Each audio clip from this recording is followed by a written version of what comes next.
Don José. Oiga, Fernando, aquí no hacen una corrección. Dice que Santa María de Belén está geográficamente en Donoso, provincia de Colón, y colinda con Colón. Colón, con perdón, Veragua. Colón y Veragua, exacto. Sí, no Coclé. Nosotros aceptamos las críticas. No, clara. Oiga, para terminar lo de Pence, los abogados de la Casa Blanca, hay un cuerpo de abogados, le dijeron al vicepresidente que constitucionalmente él no podía en el día de hoy, a la 1 de la tarde que reciben los resultados formalmente, cambiar absolutamente nada. Él lo único que tiene que hacer es que se lea, y si algún senador quiere hacer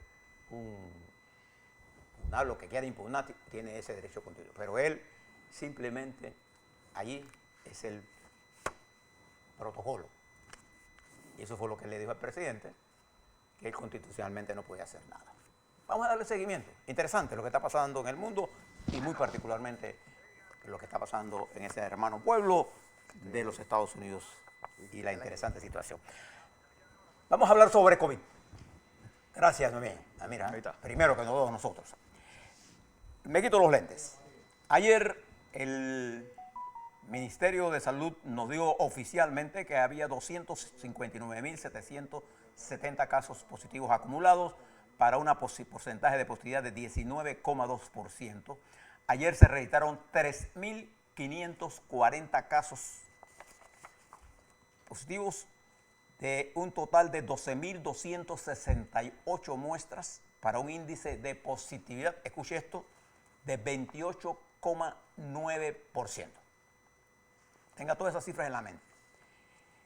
Lo que nos está indicando a nosotros que desde noviembre a diciembre hemos tenido un crecimiento. Ahí está la gráfica que nos dice en su expresión fíjense que nosotros en la proyección exponencial de esa gráfica que usted está viendo allí, teníamos proyectado 258.773. Y en la práctica, Fernando, hay 59.733, lo que significa que hay 1.000 casos más en la real que en la exponencial. ¿Qué nos indica eso? Nos está indicando que la velocidad de transmisión del virus está en proceso de aceleración. Es la primera cosa que nos dice esa gráfica y es la razón por la que el gobierno tomó una serie de medidas. No hubiera tomado medidas de cuarentena si no hubiera una mayor velocidad de expansión del virus. Bueno, es que yo me quedo con las palabras que ayer me escribió el doctor Carlos Ballesteros y dice, según el reporte del MINSA, falleció una persona cada 35 minutos por COVID en Panamá. El 21 de diciembre de 2020, hace 15 días, el porcentaje de positividad era de 16.4. Hoy es de 28.86. Casi lo hemos doblado. Entonces él se pregunta, ¿cómo explicamos el aumento de positividad sin incremento de RT? Ahora le hablo sobre el RT, pero déjeme terminar la gráfica.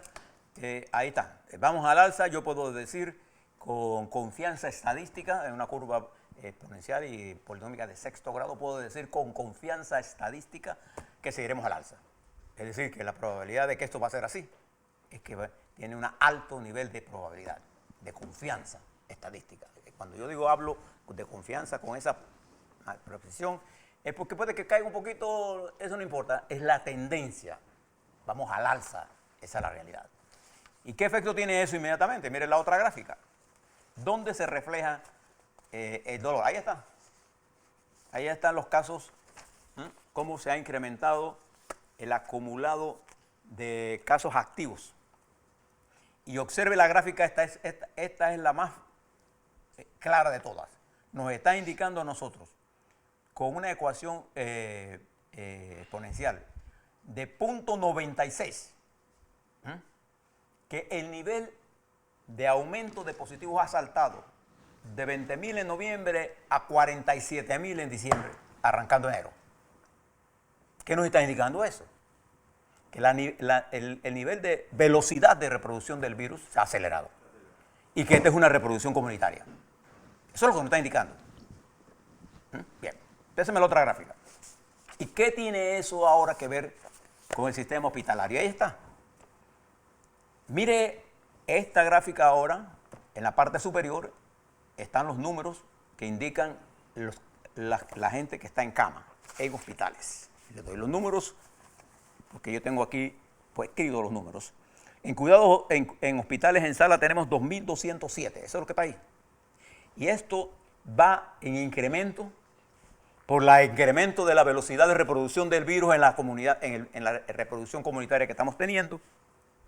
Y el número de cuidados intensivos, obsérvelo, ha subido a 227, que representa el 9,3% de los casos hospitalizados. Nunca habíamos estado tan alto. No. Observe la curva de abajo, la línea, ¿está viendo cómo va subiendo? Bien. Si está subiendo la positividad, si está subiendo el uso de camas por COVID y el uso de cuidados intensivos, nos está indicando que el virus se está moviendo a una velocidad mayor que la que teníamos. ¿Está bien? Bien. Pero fíjense cosas más importantes. Hay otros indicadores epidemiológicos. En epidemiología, para los que saben de biología, de epidemiología, saben que cuando usted mira una pandemia hay un montón de indicadores, no solamente de carácter epidemiológico estrictamente, sino sociales. Pero voy a usar los epidemiológicos. Nosotros tenemos defunciones por millón, 990. Vamos a terminar los próximos 2 días en 1 por 1000. 1000 por 1 millón, uno de los más altos del mundo. Tenemos en casos nuevos por millón de habitantes 827 y tenemos casos por millón de habitantes en 60.715. Ahora dígame, usted que nos está escuchando, ¿usted cree que el virus se está reproduciendo hoy más rápidamente, sí o no? Claro. Sin duda alguna. Bien. Observe ahora la última gráfica. Esta. Bueno, no, pero esa no es la última, esa es la penúltima. Esa gráfica nos está indicando a nosotros los niveles de mortalidad diarias. Nosotros mire cómo las curvas, todas estas curvas iban hacia abajo, y mire cómo se ha disparado. Entre ayer con 41 y el lunes con 57, llevamos 98 muertos en 2 días. En 2 días de la semana. Vamos a sobrepasar la tasa, la mortalidad por semana. En la semana epidemiológica como 54, creo que estamos, 55. 55. Entonces eso nos está indicando a nosotros, y fíjese la otra. Que es la última gráfica que tenemos, Noemí, si la tienes por ahí. Esa es la positividad, no falta una. La gráfica de positividad, ahí está, nos está indicando a nosotros, ahí está, cómo ha saltado la positividad. Entonces yo quisiera decirle al MINSA lo siguiente. Ayer escuché con mucho detenimiento y tenía un grupo de muchachos que conocen de estadística, viendo lo que estaba planteando el MINSA. Algunas cosas le quiero plantear. En el método científico, si yo tengo un conjunto de indicadores y uno de ellos está disparado con respecto a otros indicadores, ¿qué debo hacer yo técnicamente? Sacarlo. El problema es que estamos utilizando, el doctor que explicaba, ¿cómo que se llama? Labrador. Doctor Labrador, estamos utilizando el RT como uno de los indicadores para la apertura. Y ayer el doctor Labrador nos dijo a nosotros que el RT calculado por ellos es de 0.88. Recuerde que esto no es un promedio, este es un umbral. ¿Qué es lo que quiere decir esto? En materia de epidemiología, se estableció el índice, el RO, que es realmente de arranca. Sí, porque todo. es El RT es igual al RO por la población afectada entre la población normal. Pero como aquí la población afectada es el 100%, yo elimino eso y quedo que el RT es igual al LRO. Es la velocidad de retransmisión de un virus. Cuando él se encuentra en el umbral por debajo de 1, es porque el virus va cediendo terreno y cuando llega a 0.7, 0.8, es porque va a desaparecer solo. Ahora, yo les pregunto a ustedes, ¿esa es la situación que tenemos hoy en Panamá? Claro que no. Entonces, cuando ese indicador, mal o bien calculado, yo tengo otro cálculo, además eso está en todos los que sabemos matemática, no matemática cualquiera, matemática de cálculo diferencial, porque estas son ecuaciones diferenciales. ¿Qué son estas ecuaciones? Lo que intenta siempre el cálculo diferencial es medir el cambio que se produce en una variable continua. Eso es lo que quiero medir. Y los epidemiólogos establecieron esta ecuación que tiene unas desperfectos. Por eso se usan más indicadores. Igual que no podemos utilizar el índice de letalidad como un solo indicador de que las cosas están bien. Porque tenemos que desglosarlo. Por ejemplo, el índice de letalidad global de Panamá es de 1.63, pero cuando vamos a los 60 años, que es la gente que menos se infecta, es la gente que más muere. Mire la letalidad de la gente de más de 60. La letalidad es de 8.87, es 5.4 veces más que la global. Entonces, uno cuando mira los grupos etarios se da cuenta que tiene otra situación epidemiológica que ver. Entonces, yo le recomiendo al MINSA que si este indicador es uno de los indicadores de apertura y los otros indicadores me están diciendo con claridad que voy al alza, yo elimino este. O lo pongo bajo observación, o recalculo esto. No lo recalculo, replanteo para que un equipo técnico mío mire esto. Pero no lo estoy diciendo así, porque estamos dando un mensaje mixto. El índice de reproducción de velocidad del virus va cayendo a 0.88 y yo voy aumentando los casos positivos y estoy aumentando la presión. ¿Quién entiende eso? A ver, dígame, no tiene explicación científica. Entonces no cometamos ese error. Entonces no usemos el RT para una medida de apertura. Saquémoslos. Sí. Porque si lo que estaba diciendo el director de epidemiología era que que hay otros indicadores. No. El RT tiene una función y lo está usando usted para medir uno de los 4 indicadores para la apertura. Y entonces estamos ante una situación de esta naturaleza. Yo creo que nosotros tenemos un buen equipo en el MINSA que sabe de epidemiología, que sabe de bioestadística, que sabe de todos estos cálculos. Revíselo. Y si por alguna razón está indicando algo que no está bien, entonces no lo use. Simplemente utilice los indicadores otros, porque tiene un montón de indicadores. Tenemos el sistema, hay presión sobre el sistema hospitalario. Seria presión. No lo dude. Hay una expansión del virus a una velocidad mayor que teníamos al principio de la pandemia. No lo dude. No mire nada más el número de casos positivos, mire el porcentaje. Estamos por 28. Para tener el virus por debajo, tenemos que tener un dígito, como lo tuvimos hace unos meses. Mire el nivel de casos activos que estamos teniendo. Porque ahí nos está indicando, en el 4%, 4.5% de esos casos activos están en el sistema hospitalario. Entender esa dinámica es la que hace un diseño correcto. ¿Por qué el gobierno ha ordenado una cuarentena si el virus se está reproduciendo a menos velocidad, haciendo caso de que estamos en 0.88? ¿Por qué? Porque no es cierto que está a menos velocidad. El gobierno ha ordenado correctamente una cuarentena, porque la teníamos que hacer. Y porque además, observe lo que ha pasado en otros países. Entonces, yo digo, Fernando, que esos mensajes mixtos dañan mucho a la población, sobre todo porque acuérdese que hay gente que escribe por escribir, pues hay gente que estudiamos estos casos y hay gente que estamos preparadas en biología molecular para entender estas cosas. Entonces, mi recomendación, porque yo apuesto a fortalecer la credibilidad de las instituciones de salud, porque es en los científicos. Por ejemplo, hoy el Gorgas está trabajando intensamente en buscar la probable o no existencia de la nueva variante del virus, si está o no en Panamá. Ahí están nuestros muchachos del Gorgas con excelentes profesionales. Nosotros tenemos excelentes estadísticos en este país, excelentes matemáticos, ingenieros, electricistas, eléctricos, electromecánicos, ingenieros que saben de cálculo diferencial, que saben de estas cosas. Que basta leerse un manual para mirar y hacer estas ecuaciones que hacemos nosotros por ustedes. Y en el MINSA hay gente especializada en esto. Y no hay nada peor que hablarle a la gente en medio de la situación que están con confusión.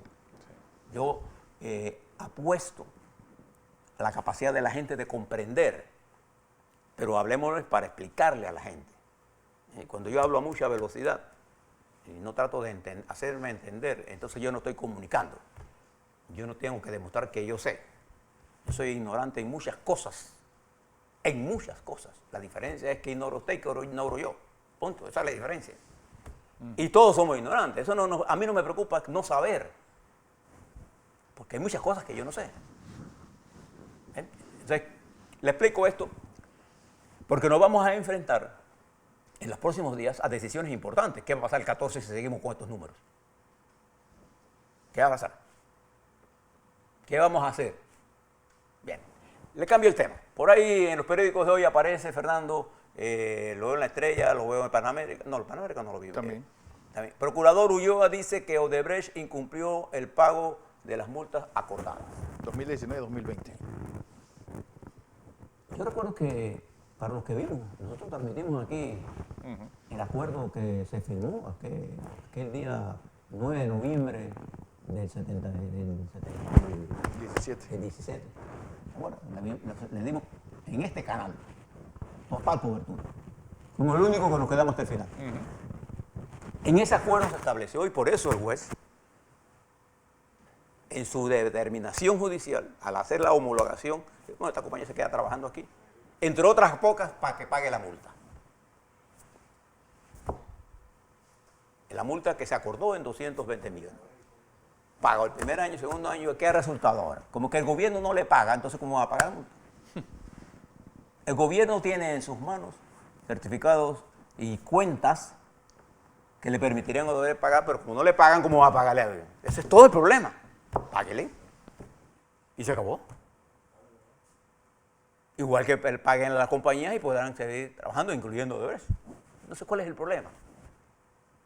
No hay que hacer mucha bulla de esto. El Procurador General de la Nación sabe de esto. Las autoridades de finanzas saben de esto. Es más, el gobierno puede simplemente hacer una transacción. Cambio de papeles. Envía papeles, listo, se acabó y cancela la multa. Pero tiene que pagarle. Es simple, sencillo.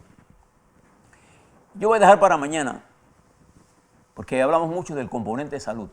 Y yo quiero hablar del componente empleo, que es el componente de equilibrio en esto. ¿Y por qué es importante el empleo? Porque así como de importante es la salud, si no tenemos empleo, no tenemos economía. Un poco el pensamiento del director de la CONEP ayer, de que esto es lo que crea bienestar, sí. Pero un trabajador con miedo, con temor, no rinde. Y un trabajador con miedo y con temor sin empleo es una bomba de tiempo. Entonces tenemos que ser equilibrados. Yo mañana les quiero hablar sobre la necesidad de hacer un esfuerzo en crear empleo. Empleo en construcción, empleo empujando las obras públicas del Estado, empleo en la reactivación de la pequeña, mediana empresa, con normas claras y ajustadas a la realidad. Fíjese lo que está ocurriendo con el sistema bancario panameño. Todo este sistema, queremos mantener el sistema, pero lo hacemos de tal forma que lo que se forman son unas filas enormes. Entonces tenemos que mirar qué cosas tenemos que hacer bien, que sean eficientes, que reduzcan el riesgo de contaminación, de dispersión del virus. Y una de ellas es mantener el distanciamiento, las caretas. Una de ellas es tener la información correcta. Ya tenemos vacunas que van a llegar en los próximos días, en los próximos meses, hasta probablemente en los próximos 5 meses. Yo siempre le he dicho a ustedes que nosotros no vamos a estar vacunados hasta el 70% entre 5 o 6 meses. No vamos a estar.